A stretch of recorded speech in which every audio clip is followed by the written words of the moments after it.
রানী মুখোপাধ্যায়, জন্ম মার্চের ২১, ১৯৭৮।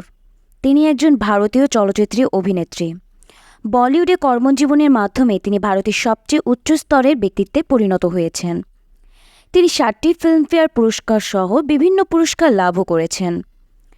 মুখার্জি সম্রাট পরিবারে জন্মগ্রহণ করলেও যেখানে তার বাবা এবং আত্মীয়রা ভারতীয় চলচ্চিত্র শিল্পের সদস্য ছিলেন, সেখানে তিনি জীবিকা হিসেবে চলচ্চিত্রকে বেছে নেওয়ার বিষয়ে উচ্চাভিলাষী ছিলেন না।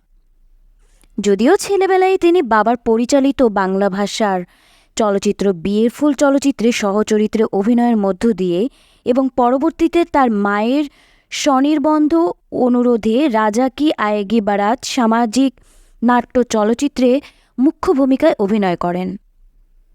এরপর নিয়মিত হিসেবে কর্মজীবনে শুরু করেন কুছ কুছ হোতা হে চলচ্চিত্রে শাহরুখ খানের বিপরীতে একটি সহযোগী চরিত্রে অভিনয়ের মধ্য দিয়ে।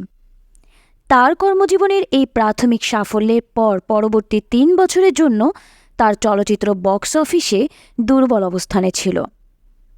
যশরাজ ফিল্মসের সাথিয়া নাট্য চলচ্চিত্রে অভিনয়ের পর তার কর্মজীবনে সাফল্য আসে। তিনি তার পিতা রাম মুখোপাধ্যায় একজন অবসরপ্রাপ্ত পরিচালক। তার মা কৃষ্ণা চলচ্চিত্রে গান গাইতেন। তার ভাই রাজা মুখোপাধ্যায় একজন চিত্র প্রযোজক। তার মাসি হলেন প্রখ্যাত চিত্রনায়িকা দেবশ্রী রায়। বলিউড তারকা অভিনেত্রী কাজল তার সম্পর্কিত বোন। তিনি বিখ্যাত পরিচালক প্রযোজক যশ চোপড়া-এর বড় ছেলে পরিচালক ও প্রযোজক আদিত্য চোপড়াকে বিয়ে করেন। অভিনয় ছাড়াও বিভিন্ন সময় রানী মুখার্জির বিভিন্ন দাতব্য সংস্থার সাথে যুক্ত থেকেছেন। তার উল্লেখযোগ্য প্রদর্শনী হচ্ছে টেম্পটেশন ২০০৫, যা তিনি নয়াদিল্লিতে করেছিলেন।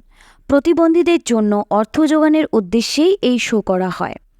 শাহরুখ খান ও প্রিয়াঙ্কা চোপড়াও এই সময় তার সাথে অংশগ্রহণ করেছেন।